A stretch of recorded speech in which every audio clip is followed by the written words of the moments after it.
أعوذ بالله من الشيطان الرجيم. بسم الله الرحمن الرحيم. والسارق والسارقة فاقطعوا أيديهما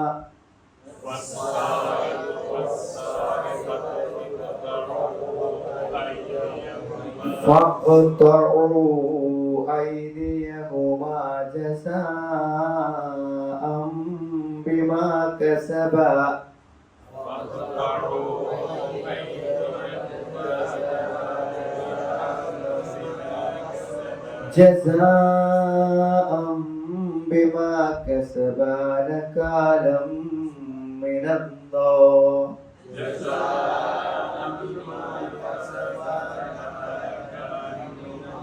والله عزيز حكيم. فمن تاب من بعد ظلمه وأصلح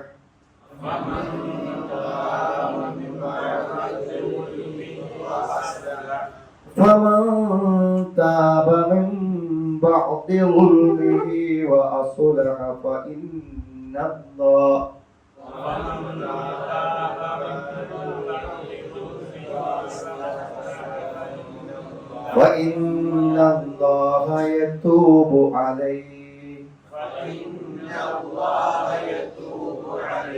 إن الله غفور رحيم.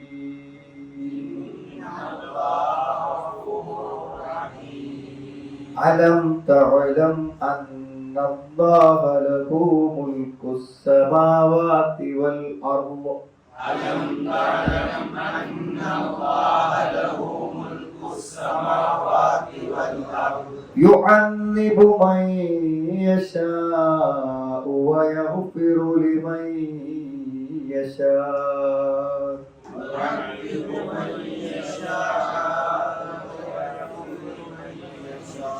والله على كل شيء قدير. والله على كل شيء قدير. അപ്പോ നോക്കി, നമ്മൾ ഏറ്റവും അധികം തെറ്റിദ്ധരിക്കപ്പെട്ടിട്ടുള്ള ഒരു വിഷയമാണ് ഇസ്ലാമിന്റെ ക്രിമിനൽ നിയമങ്ങൾ. അതായത് കൊന്നവനെ കൊല്ലണം, അതേപോലെ തന്നെ കട്ടവന്റെ കൈ മുറിക്കണം, വ്യഭിചാരിയെ എറിഞ്ഞു കൊല്ലണം.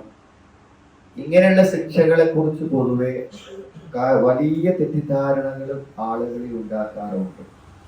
ഇത്ര ക്രൂരമായ ശിക്ഷാ നിയമങ്ങൾ ഉണ്ടാവാൻ പാടുണ്ടോ എന്നൊക്കെ എന്ത് ചെയ്യുന്നുണ്ട് സാധാരണഗതിയിൽ ചോദിക്കാറുണ്ട്. യഥാർത്ഥത്തിൽ ഒരു ശിക്ഷ നടപ്പിലാക്കുന്നതിന്റെ ലക്ഷ്യമല്ല. കട്ടവന്റെ കൈ മുറിക്കണം എന്നാണ് നമ്മളിപ്പോൾ ഇന്ന് പഠിക്കുന്ന ഒന്നാമത്തെ ആയത്തിൽ പറയുന്നത്. എന്തിനാണ് ശിക്ഷ നടപ്പിലാക്കുന്നത്? ആ ഒരു ചോദ്യമാണ് നമ്മൾ ആദ്യം. ശിക്ഷ നടപ്പിലാക്കുന്നത് ആ വ്യക്തി ആ തെറ്റ് പിന്നെ ചെയ്യരുത്, അതിനാണ് ശിക്ഷ നടപ്പിലാക്കുന്നത്. ഒരു തെറ്റ് ചെയ്ത ഒരാൾ ആ തെറ്റ് വീണ്ടും ആവർത്തിക്കരുത്, അതിനല്ലേ ശിക്ഷ നടപ്പിലാക്കുന്നത്. ഇന്ന് നമ്മുടെ നാട്ടിലൊക്കെ എങ്ങനെയാ അറിയുന്നത്?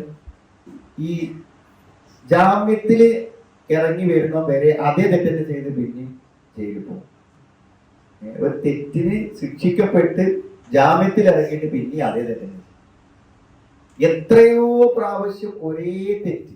അപ്പൊ പൊതുവെ എന്താ വെച്ചാൽ ഏറ്റവും അധികം ചെയ്ത തെറ്റ് ആവർത്തിക്കുന്ന ആളുകൾ ഈ മോഷ്ടിക്കുന്ന ആളുകൾ. അതായത് മോഷണം എന്നുള്ളത് അവരുടെ ഒരു ജീവിത മാർഗമാക്കാനാണ്. അത് എങ്ങനെയെങ്കിലുമൊക്കെ കേസുകളിൽ നിന്ന് രക്ഷപ്പെട്ട് അങ്ങനെ പോകും. അപ്പോ ഇവിടുത്തെ എന്തില്ല, ശിക്ഷാ നിയമങ്ങളൊന്നും ചെയ്ത തെറ്റിൽ നിന്ന് ആ വ്യക്തിയെ എന്ത് ചെയ്യുന്നില്ല, തടയുന്നില്ല എന്നുള്ളതാണ് അതിന്റെ ഒരു പ്രശ്നം. അപ്പോ അതാണ് ഒന്ന്. അപ്പൊ അതിന്റെ പരിഹാര മാർഗം എന്താണ്? ഇസ്ലാമിൽ ഇപ്പൊ കട്ടോന്റെ കൈ മുറിക്കുക, ഓനാ കൈ കൊണ്ട് പിന്നെ കക്കൂല. ഒരു മോഷ്ടിക്കണം എന്ന് വിചാരിച്ചാലും എന്ത് ചെയ്യാൻ പറ്റൂല, പിന്നെ മോഷ്ടിക്കാൻ പറ്റൂല. ആ നിയമത്തിൽ അങ്ങനെ ഒരു യുക്തി ഉണ്ട്. എന്ത്? അവൻ ഇനി മോഷ്ടിക്കരുത് എന്നുള്ള ഒരു യുക്തി അതിലുണ്ട്. അതാണ് കൈ മുറിക്കുക എന്ന് പറയുന്നത്. അപ്പൊ ശിക്ഷയുടെ ലക്ഷ്യം ഒരു തെറ്റു ചെയ്തവൻ പിന്നീട് അത് ആവർത്തിക്കാതിരിക്കലാണെങ്കിൽ എന്താണ് അത് അതിന്റെ ശിക്ഷന്റെ നടപ്പിലാകട്ടെ. പിന്നെ മറ്റൊന്ന് എന്താ വെച്ചാൽ, നമ്മൾ എപ്പോഴാണ് ഒരാളെ പറ്റി ഒരു പരാതി പറയാൻ, അയാളിൽ നിന്ന് നമുക്കൊരു ദുൽമുണ്ടാകുമ്പോഴല്ലേ വരിക. അപ്പൊ ഒരാളുടെ വാപ്പനെ കൊന്നു, എന്റെ വാപ്പനെ ഇയാൾ കൊന്നു എന്നിട്ട് അയാൾ കേസ് കൊടുത്തു. അപ്പോ അയാൾ ഈ കൊന്നതിന്, തന്റെ പിതാവിനെ കൊന്നവനെതിരെ കേസ് കൊടുക്കുന്നത് എന്തിനാണ്? തന്റെ വാപ്പ നഷ്ടപ്പെട്ടതിന് പകരം ഈ കുറ്റത്തിന് അയാൾക്ക് അർഹമായിട്ടുള്ള ഒരു ശിക്ഷ നൽകുക. ഒരു കൊലപാതകത്തിന് അർഹമായ ഒരു ശിക്ഷ എന്താണ്? അതിപ്പോ ആ കൊല്ലപ്പെട്ട ആളുടെ ഭാര്യയോടും മക്കളോടും ചോദിക്കുക, എന്ത് ശിക്ഷ കൊടുത്താൽ എനിക്ക് സമാധാനമാകുക? ഓന് ജീവിക്കാൻ പാടില്ല, അതല്ലേ വരും. അല്ല ഓന് കുറച്ച് പൈസ ഇട്ടണം, അല്ലെങ്കിൽ ഓനൊരു പിന്നെ പുറം കാണാതെ 40 കൊല്ലം ജയിലിൽ കിടക്കണം, അതൊന്നും ഒരു പറയില്ല. ഒരെന്തേ പറയുള്ളൂ, ഞങ്ങളെ വാപ്പക്ക് സംഭവിച്ചത് അവരും സംഭവിക്കണം. അപ്പൊ ശിക്ഷ എന്തിനാണ്? ആക്രമിക്കപ്പെട്ടവനുള്ള എന്താണ് നീതിയാണ് ശിക്ഷ. അപ്പൊ കൊന്നോനെ എന്ത് ചെയ്യണം? കൊല്ലണം. ഈ കുറഞ്ഞൊരു പരിപാടി കൊണ്ട് നീതിയിൽ ഉൾക്കൂല. അവരുടെ കൊലപാതകത്തിൽ വിധി പറഞ്ഞ വിധികളൊക്കെ വരുമ്പോ അവരെ ബന്ധുക്കളെ ഫോട്ടോ കാണും നമ്മൾ പത്രത്തിൽ. പോലെ എന്താ പറയാ, നീതി ലഭിച്ചില്ല എന്നാ പറയാ. ജീവപര്യന്ത തടവിന് വിധിച്ചിട്ട് എന്തേ നീതി ലഭിക്കാതിരുന്നത്? ഓരോ കുട്ടിനെ കൊന്നതാണ്, അതേമാതിരി ഒരു കൊല്ലപ്പെടണം, അപ്പോഴേ നീതി കിട്ടുള്ളൂ. അപ്പൊ ശിക്ഷ എന്തിനാണ്? ഒന്ന് തെറ്റ് ആവർത്തിക്കാതിരിക്കാൻ, അല്ലേ? അതിനെന്ത്? കൈ മുറിക്കുക.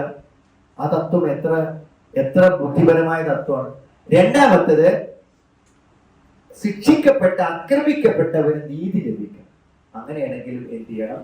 അത് നടപ്പിലാക്കപ്പെടുന്നത്.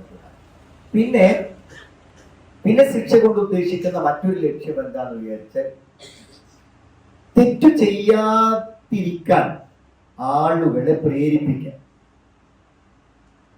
ഒരാൾ മോഷ്ടിച്ചു, ഇനി ആരും മോഷ്ടിക്കരുത്. ഒരാൾ വ്യഭിചരിച്ചു, ഇനി ആരും വ്യഭിചരിക്കരുത്. ആ കുറ്റകൃത്യങ്ങൾ നാട്ടിലും സമൂഹത്തിലും കുറച്ചു കൊണ്ടുവരിക. അതിനെന്ത് വേണം? കൊടുക്കുന്ന ശിക്ഷ എന്താണ്? അതിപ്പോ എന്താ കുഴപ്പമില്ല, പിന്നെ 2 മാസം ജയിലിൽ കിടന്ന പോരാ എന്നാണെങ്കിൽ ആ ശിക്ഷ കൊണ്ട് എന്താ കാര്യമുള്ളത്?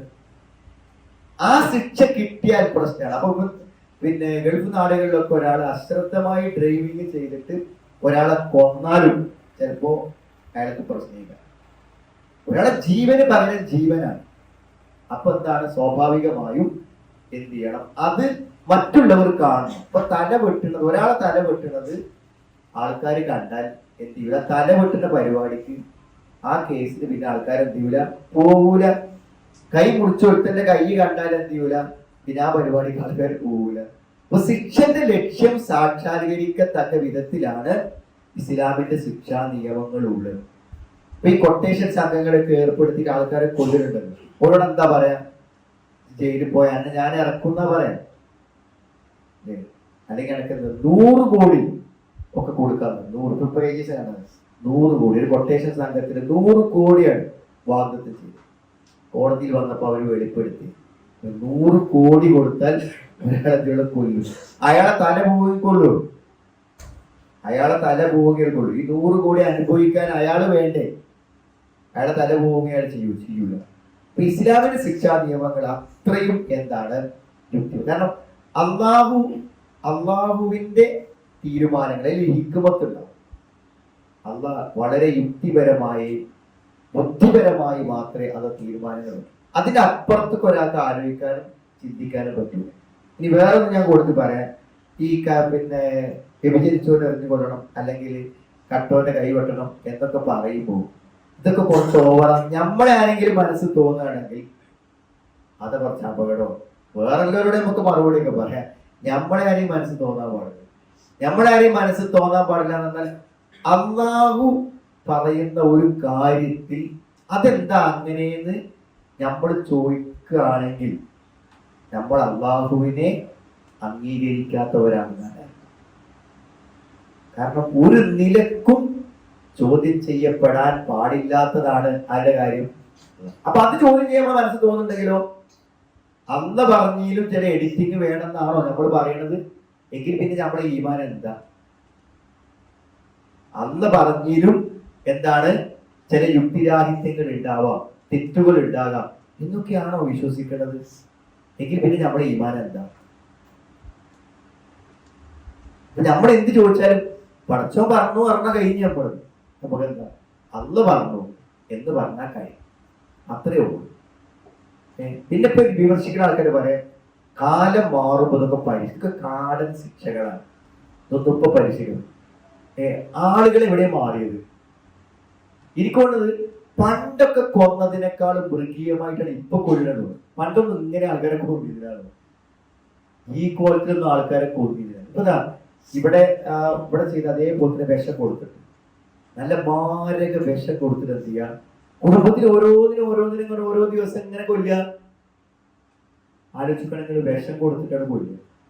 ഇത് മരിച്ചിട്ടും എന്ത് ചെയ്യാ, അംഗങ്ങളൊക്കെ ഛേദിച്ചെടുക്കുക, എന്നിട്ട് അത് ഫ്രിഡ്ജിൽ വെച്ചിട്ട് പാചകം തീർത്ത് നിന്നത്. എന്തൊക്കെ മനുഷ്യന്മാർ ചെയ്യണം? അപ്പോ ഇത് കാടൻ ശിക്ഷകൾ എന്ന് പറയുമ്പോൾ ഞാൻ പറയുന്നത് പഴയ കാലത്ത് ഇത്ര വലിയ എന്തില്ല, ഇത്രയും മോശമായ കൊലപാതകങ്ങളില്ല. അപ്പൊ ശരിക്കും അന്നത്തേതിൽ പരിഷ്കരിക്കുകയാണെങ്കിൽ ചെയ്യേണ്ടത് അന്നത്തേതിനേക്കാളും കാടൻ ശിക്ഷ ഇന്ന് നടപ്പിലാക്കലാണെന്ന് കാലോചിതമായ പരിഷ്കരണമാണ്. അല്ലാന്താ ഇത് പണ്ടത്തെ കാടനാണ് കൊലപാതകങ്ങളൊക്കെ എന്ന് നിൽക്കണ്ടേ, വ്യഭിചാരമൊക്കെ പഴത്തിനാണെങ്കിൽ അതൊക്കെ ഇവിടെ നിൽക്കണ്ടേ. അതൊക്കെ ഏറ്റവും ലേറ്റസ്റ്റ് രൂപത്തിലാണ് എന്ത് ചെയ്യണം വന്നുകൊണ്ടിരിക്കുന്നത്. അപ്പൊ ശിക്ഷയെ എന്ത് ചെയ്യണം, അന്നത്തേതിനേക്കാളും പരിഷ്കരിക്കണം എന്നാണ് പറയുന്നത്. അന്ന് തലവെട്ടിക്കിടക്കുന്ന ഓരോ അവയവം വെട്ടിയിട്ട് അവസാന തലവെട്ടണ്ടേ. അതിന് മാത്രം കൊലപാതകങ്ങളും അതിന് മാത്രം ക്രൂരതയുമാണ് വർദ്ധിച്ചു വന്നുകൊണ്ടിരിക്കുന്നത്. നമ്മൾ ഇതിനെ കുറിച്ചൊക്കെ ചിന്തിക്കുമ്പോൾ എന്താ വെച്ചാൽ അള്ളാന്റെ നിയമങ്ങളോടും ഈ ശരീരത്തിനോടൊക്കെ നമുക്ക് എന്ത് തോന്നും, കുറച്ചും കൂടി മതിപ്പും വിശ്വാസവും ബോധ്യതയും ഉണ്ടാവും. അമാനിമോയിലേക്ക് എത്ര പേജ് അതിന് ചെലവഴിക്കുന്നത്. ഈ ഒരു 3 ആയത്തിന്റെ വിശദീകരണമാണ് ഇതിൽ ഏറ്റവും വലിയ 2 പേജില് ഫുള്ള്, 3 വലിയ പേജ് ഫുള്ള് ആണ് കൊടുത്തിരിക്കുകയാണ്. എന്ന് പറഞ്ഞാൽ അത് അതിനുമാത്രം നമ്മൾ ചിന്തിക്കേണ്ടത്. ഇസ്ലാമിന്റെ ശിക്ഷാ നിയമങ്ങളുടെ ആ ഒരു മഹത്വവും ബുദ്ധിപരതയും അത്രമാത്രം ചിന്തിക്കേണ്ടതുണ്ട് എന്നാണ് അതിന് മനസ്സിലാകണ കാര്യം. നമ്മൾ വായിച്ചു നോക്കാം.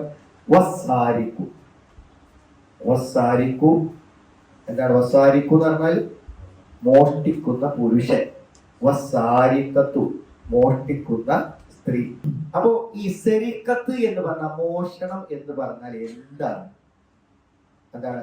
അഹ്ദു മാലി ഗൈരി അൽ മുഹ്തറം, മറ്റുള്ളവന്റെ പരിശുദ്ധമായ ധനം രഹസ്യമായി എടുക്കുക.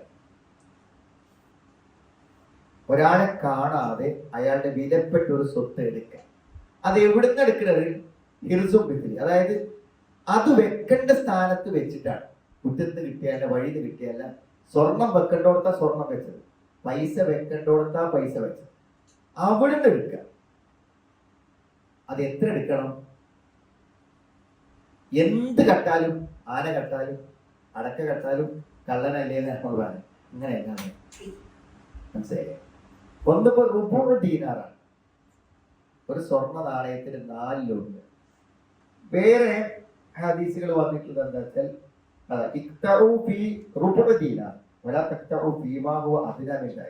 അങ്ങനെ തന്നെ ഉണ്ട് ഹദീസ്.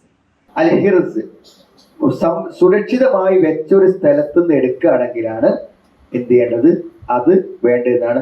പിന്നെ അതേപോലെ തന്നെ ഒരു നിസാബ്, അതാണ് റുബുഉ ദീനാർ ഔ സലാത്തു ദറാഹിം, ഒരു ദീനാറിന്റെ 4 ദീനാർ, അതല്ലെങ്കിൽ എന്താണ് 3 ദിർഹം, വെള്ളി നാണയങ്ങളാണെങ്കിൽ 3 ദിർഹം, അല്ലെങ്കിൽ അതിന് സമാനമാകുന്നതാണ് എന്ത് ചെയ്യുന്നത്, എടുക്കേണ്ടത് എന്നാണ് പറയുന്നത്. പിന്നെ ഈ നെസ്റ്റിലുണ്ട്, നെസ്റ്റ് എന്നാൽ പോക്കറ്റ് അടിക്കുക, അതായത് കാണാതെ എടുക്കില്ല. കാണാതെ എടുക്കുമ്പോഴാണ് മോഷണം എന്നാണ്, കണ്ടുകൊണ്ട് തന്നെ എടുക്കുക. അവരുടെ ശിക്ഷ എന്താണെന്നാണ്. അപ്പൊ അതിന് മോഷണം എന്ന നിർവചനത്തിൽ അത് വരുന്നില്ല, പക്ഷെ മറ്റൊരാൾ എടുക്കുക തന്നെയാണ്. അപ്പോ തഅസീറാണ്, അതായത് ന്യായാധിപന് യുക്തിപരമായ നിലക്കുള്ള ശിക്ഷ വിധിക്കാം, അയാൾക്കൊരു പാഠമാകുന്ന രൂപത്തിലുള്ള ശിക്ഷ വിധിക്കാം എന്നാണ് അതിനെക്കുറിച്ചുള്ള ചർച്ചയിൽ പറഞ്ഞിട്ടുള്ളത്. മോഷ്ടിച്ചവനും മോഷ്ടിച്ചവളും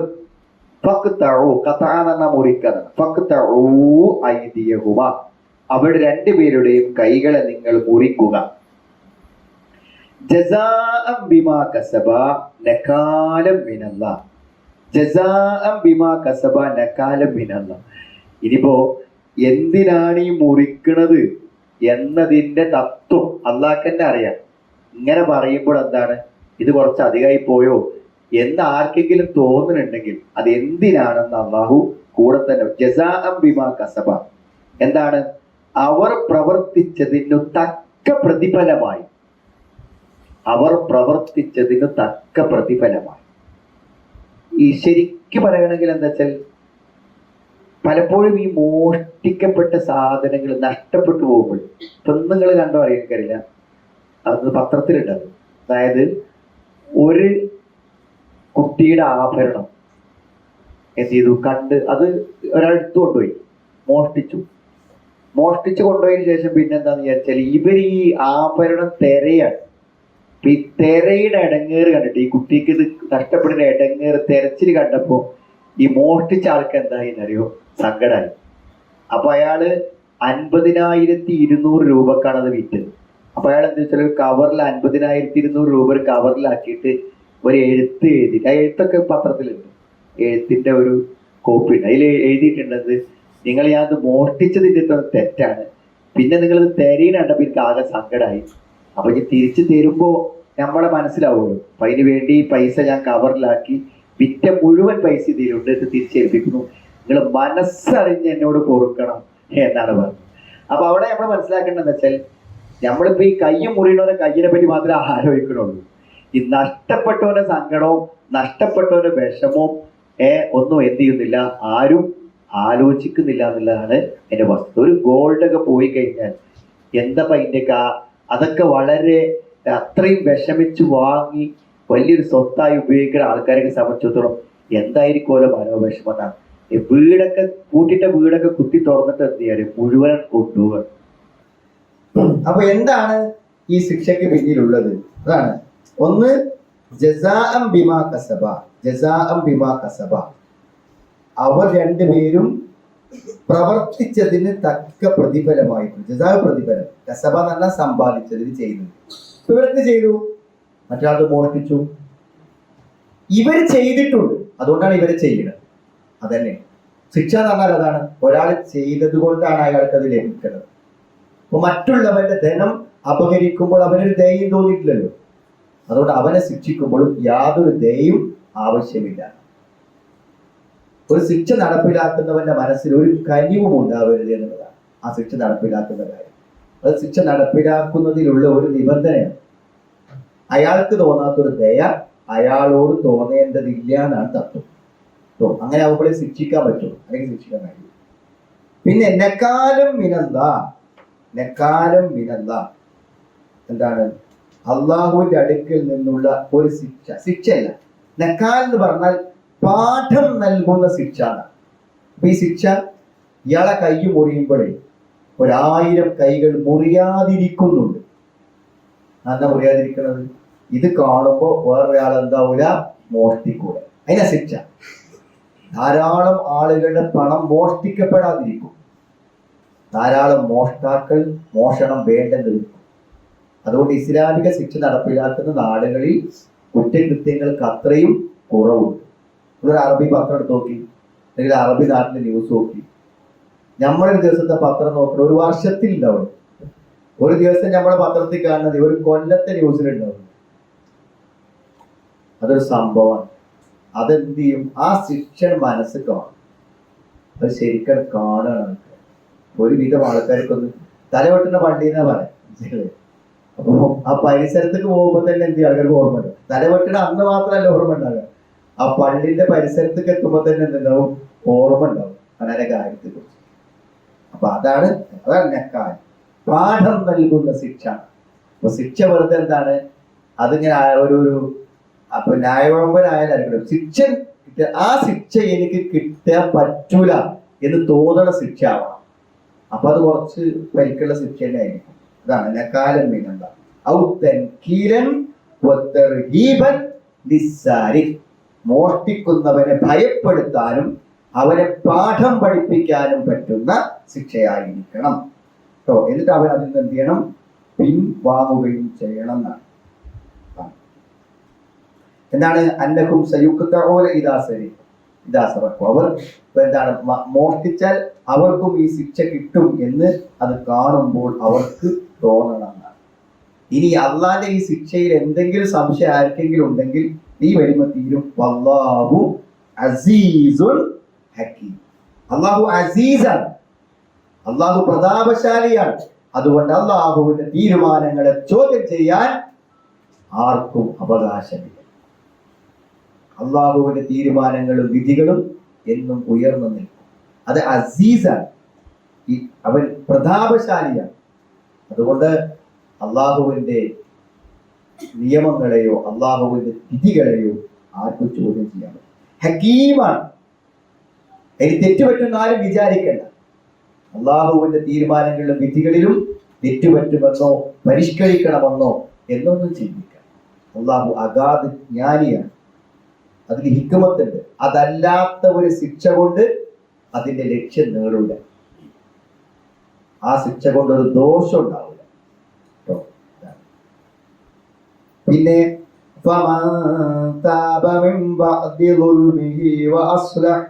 فإن الله يتوب عليه إن الله غفور رحيم.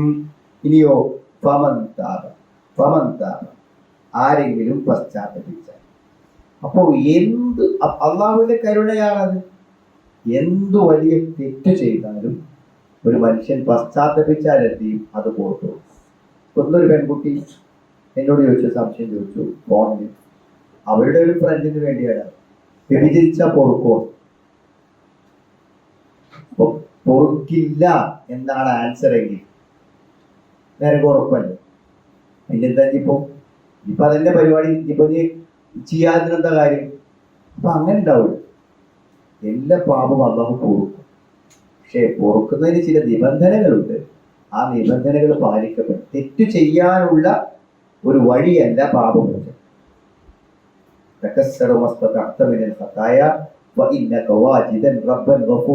തെറ്റ് കണ്ടമാനം ചെയ്തോ, കാരണം പരലോകത്ത് ചെല്ലുമ്പോൾ എല്ലാം പൊറുക്കുന്ന ഒരു റബ്ബിനെ കണ്ടുമുട്ടും. അപ്പൊ കുറെ തോന്നിയാസൊക്കെ ചെയ്തവർക്കൊക്കെ പുറത്തു കൊടുത്തൊരു കഴിച്ചിലായി പോകുമ്പോൾ നിനക്ക് സങ്കടാവും, ഞാൻ ഒന്നും ചെയ്യാതെ പോന്നല്ലോന്ന്. അങ്ങനെ പാടിയ ആൾക്കാർ, അത് തെറ്റല്ലേ? അങ്ങനെയാണെങ്കിൽ തൗബ അനുഭവിക്കോ? തെറ്റ് ചെയ്യാൻ വീണ്ടും പ്രചോദനം നൽകാൻ വേണ്ടിയിട്ട് അല്ല തൗബ അനുവദിക്കോ? ഇല്ല. അപ്പൊ തെറ്റ് ചെയ്യുന്നവരുടെയൊക്കെ മനസ്സിൽ എന്താണ്? അല്ല പൊറുക്കുമല്ലോ. അള്ളാഹു പാപങ്ങളിൽ നിന്ന് പിന്തിരിയുവാൻ വേണ്ടി വെച്ച ഒരു മാർഗത്തെ പാപം ചെയ്യാനുള്ള വഴിയായി ഉപയോഗിക്കുക എന്ന് പറഞ്ഞാൽ അത് വളരെ വലിയ തെറ്റാകുള്ളൂ. പമൻ താപ, ആ താപക റജ എന്ന മടങ്ങുക, ആ തെറ്റ് ഒഴിവാക്കി പോവുക. ഇതാണ് പമൻ താപ മിംബാദിലുൽമിഹി, അവന്റെ അക്രമത്തിന് ശേഷം, അവൻ ചെയ്ത തെറ്റിന് ശേഷം അവൻ എന്ത് ചെയ്യാണ്? തിരിച്ചു വരികയാണെങ്കിൽ അസ്ലഹ, അവിടെ നിബന്ധന ഉണ്ട്. അസുലഹ, ഈ അസുലഹ എന്നുള്ള വാക്കുണ്ടല്ലോ നല്ലൊരു. പിന്നെന്ത് ചെയ്യണം? നന്നായി തീരണം എന്നാണ്. ഒരു ഭർത്താവിന്റെ അവിഹിതം സംഭവിച്ചു, അല്ലെങ്കിൽ ഒരു ഭാര്യന്റെ അവിഹിതം സംഭവിച്ചു എന്ന് വിചാരിക്കും. ഇപ്പൊ വിശ്വാസം പോകും പോലെ, അയാളെ കുറിച്ചുള്ള വിശ്വാസം പോകും, അവളെ കുറിച്ചുള്ള വിശ്വാസം പോകും. അപ്പൊ ആ വിശ്വാസം പോയി കഴിഞ്ഞാൽ പിന്നെ ആ വിശ്വാസം എങ്ങനെ തിരിച്ചെടുക്കും? അത് തിരിച്ചെടുക്കാൻ ഒരേ ഒരു വഴിയുള്ളൂ. എന്താണ് ആ വഴി?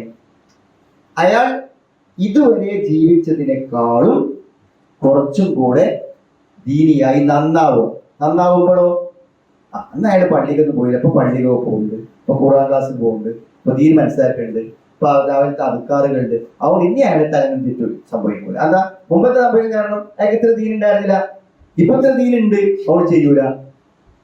അപ്പൊ ഒരു തെറ്റ് ചെയ്ത സാഹചര്യത്തിൽ നമ്മുടെ ദീനിന്റെ ഗ്രേഡ് എത്രയാണോ അതിന് നമ്മൾ എന്ത് ചെയ്യണം? വർദ്ധിപ്പിക്കണം. അതാണ് പിന്നെ നന്നായി ജീവിക്കണം എന്നാണ്. വാസുലഹ, ഇത് പല സ്ഥലത്തും അള്ളാഹു ഉപയോഗിച്ചിട്ടുള്ള പദമാണ്. പശ്ചാത്തപിക്കുകയും നന്നാവുകയും ചെയ്താൽ വാസുലഹ. അപ്പോ നമ്മൾ തെറ്റ് ചെയ്തപ്പോൾ ഉണ്ടായിരുന്ന ജീവിതത്തിനേക്കാളും നല്ലൊരു ജീവിതം പിന്നെ നയിക്കാം. അപ്പോഴേ ആ തെറ്റ് പിന്നെ സംഭവിക്കാതിരിക്കുള്ളൂ. ഈമാനിന്റെ ദുർബലത കൊണ്ടാണ് പലപ്പോഴും തെറ്റുകൾ സംഭവിക്കുന്നത്. ആ ഈമാനിനെ നമ്മൾ ശക്തിപ്പെടുത്തുമ്പോൾ തെറ്റുകൾ നമ്മൾ എന്ത് ചെയ്യും? രക്ഷപ്പെട്ടു പോകും. അതാണ് വാസുലഹ. അപ്പോൾ അള്ളാഹു അവന്റെ പശ്ചാത്താപം സ്വീകരിക്കും. അപ്പോ കൈ മുറിച്ചു എന്നുള്ളതുകൊണ്ട് പരലോകത്ത് ശിക്ഷ കിട്ടാതിരിക്കൂല. കൈ മുറിച്ചില്ലാന്ന് വിചാരിച്ചിട്ട് പരലോകത്ത് ശിക്ഷ കിട്ടൂല. പരലോകത്തെ ശിക്ഷ ഇതുമായിട്ട് ബന്ധമില്ല. പരലോകത്തെ ശിക്ഷക്ക് ഇതുമായിട്ട് ബന്ധമില്ല. മനസ്സിലായി? ചിലപ്പോ ഒരാളെ തല വെട്ടുമ്പോ അയാൾക്ക് തല വെട്ടരുതേ എന്നാണ് ആഗ്രഹം. പക്ഷെ നിർബന്ധപൂർവ്വം അവിടുത്തെ സർക്കാർ അത് നടപ്പിലാക്കുകയാണ്. അങ്ങനെ ചെയ്യും, നിർബന്ധപൂർവ്വം നടപ്പിലാക്കുകയാണ് ഒരു നിരക്കുകൾ. അത് അയാളെ ഇഷ്ടപ്രകാരം അയാളെ ഏറ്റുവാങ്ങുന്ന ശിക്ഷ അല്ലല്ലോ, മറിച്ച് അയാൾ ആ ശിക്ഷക്ക് നിർബന്ധിതനാവുക. അപ്പൊ ഇവിടുത്തെ ശിക്ഷ കൊണ്ട് പരലോക ശിക്ഷ നീങ്ങുകയോ ഇവിടെ ശിക്ഷിച്ചില്ല വിചാരിച്ച് പരലോക ശിക്ഷ കിട്ടുമെന്ന് പറയാനൊന്നും പറ്റില്ല. പരലോകത്തിൽ അള്ളാന്റെ കയ്യിലുള്ളതാണ്. അവിടുത്തെ കാര്യത്തിൽ അള്ളാഹു തീരുമാനിക്കും ശിക്ഷിക്കണോ ശിക്ഷിക്കണം. അത് അള്ളാന്റെ തീരുമാനം. ഇന്നല്ലാഹു ഗഫൂറുർ റഹീം, അള്ളാഹു എല്ലാം പൊറുക്കുന്നവനും കരുണാനിധിയുമാകുന്നു. ഒന്നുകൂടി അത് ചേർത്ത് പറയുന്നുണ്ട്, അലം തഅലം അന്നല്ലാഹ ലഹു മുൽക്കുസ് സമാവാതി വൽ അർദ്. ആർക്കെങ്കിലും ഇനി അള്ളാഹുവിന്റെ നിയമങ്ങളെ ചോദ്യം ചെയ്യണമെന്നോ ആ നിയമം എന്തുകൊണ്ടാണ് അങ്ങനെ എന്നൊക്കെ മനസ്സ് തോന്നുന്നുണ്ടെങ്കിൽ ഒന്നുകൂടി അള്ളാഹ് പറയാണ്, അലം തഅലം, നീ മനസ്സിലാക്കിയിട്ടില്ലേ, അന്നല്ലാഹ ലഹു മുൽക്കുസ് സമാവാതി വൽ അർദ്, ആകാശ ഭൂമികളുടെ അധികാരം അള്ളാഹുവിനാണെന്ന്. എന്ത് തീരുമാനമെടുക്കാനും ഏതു തീരുമാനം നടപ്പിലാക്കാനും ഏത് തരത്തിലുള്ള വിധി പറയാനും അള്ളാഹുവിന് അധികാരമുണ്ട്, രാജാധിപത്യമുണ്ട്. അതുകൊണ്ട് അള്ളാഹുവിന്റെ നിയമങ്ങളെ, അള്ളാഹു അധികാരസ്ഥനായ അള്ളാഹുവിന്റെ വിധികളെ ചോദ്യം ചെയ്യാൻ അധികാരമുള്ള ഒരാളും ഇല്ല. അലം തഅലം അന്നല്ലാഹ ലഹു മുൽക്കുസ് സമാവാതി വൽ അർദ് യുഅദ്ദിബു മൻ യശാ, അവൻ ഉദ്ദേശിക്കുന്നവനെ അവൻ ശിക്ഷിക്കും. വയഗ്ഫിറു ലിമൻ യശാ, അവൻ ഉദ്ദേശിക്കുന്നവർക്ക് അവൻ പുറത്തു കൊടുക്കുകയും ചെയ്യും. വല്ലാഹു അലാ കുല്ലി ഷൈഇൻ ഖദീർ, അല്ലാഹു എല്ലാറ്റിനും കഴിവുള്ളവനാകുന്നു. അല്ലാഹു എല്ലാറ്റിനും കഴിവുള്ളവനാകുന്നു. ഇത്ര കൃത്യമായിട്ടാണ്. എന്തെങ്കിലുമൊക്കെ ഒന്ന് മനസ്സിൽ തോന്നുന്നുണ്ടെങ്കിൽ അതിനൊക്കെ ഉള്ള മറുപടി പറഞ്ഞിട്ടാണ് അല്ലാഹു. മോഷ്ടിച്ചവനും മോഷ്ടിച്ച സ്ത്രീക്കും മോഷ്ടിച്ച പുരുഷനും കൈമുറിക്കണം. എന്തിന് കൈമുറിക്കണം? അവർ ചെയ്തതിന്റെ ഫലമായി. നിരപരാധിനെ അല്ലല്ലോ കൈമുറിക്കണം, ചെയ്തതുകൊണ്ടല്ല. പിന്നെ അതെന്തിനാണ്? മറ്റുള്ളവർക്ക് പാഠമാവാൻ. അയാൾ വീണ്ടും ആ തെറ്റ് ആ കൈകൊണ്ട് ചെയ്യാതിരിക്കാൻ. അള്ളാഹുവിന് അങ്ങനെ തീരുമാനം പറയാനുള്ള ഇസ്സത്തിൽ ആ തീരുമാനങ്ങളിലും നിയമങ്ങളിലും വലിയ യുക്തിയും ഉൾക്കൊള്ളുന്നുണ്ട്. എന്നാൽ പശ്ചാത്തപിച്ചു മടങ്ങുന്നവന്റെ പശ്ചാത്താപം അന്ന് സ്വീകരിക്കും. നന്നായി ജീവിച്ചാൽ അള്ളാഹു ഒരു തൗബ കൊടുക്കും. ആകാശഭൂമിയുടെ അധികാരം അള്ളാഹുവിനാണ്. അതുകൊണ്ട് അള്ളാഹുവിന്റെ ഒരു നിയമത്തെയും ആരും ചോദ്യം ചെയ്യേണ്ടതില്ല. അവൻ ഉദ്ദേശിക്കുന്നവർക്ക് പുറത്തു കൊടുക്കും, അവൻ ഉദ്ദേശിക്കുന്നവരെ അവൻ ശിക്ഷിക്കും. أعوذ بالله من الشيطان الرجيم. بسم الله الرحمن الرحيم. والسارق والسارقة فاقطعوا أيديهما.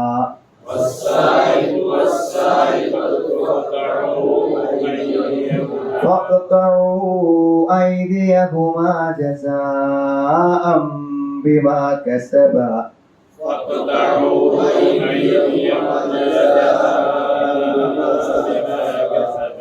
جزاء بما كسبا نكالا من الله.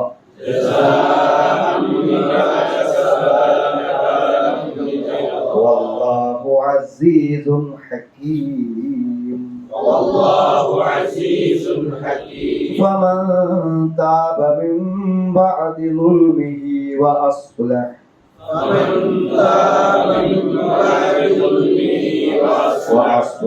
فإن الله يتوب عليه.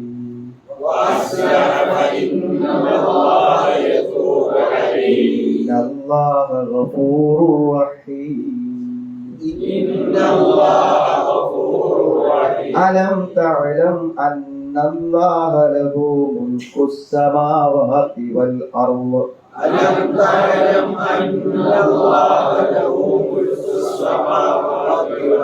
يعذب من يشاء ويغفر لمن يشاء يعذب من يشاء ويغفر من يشاء والله على كل شيء قدير والله على كل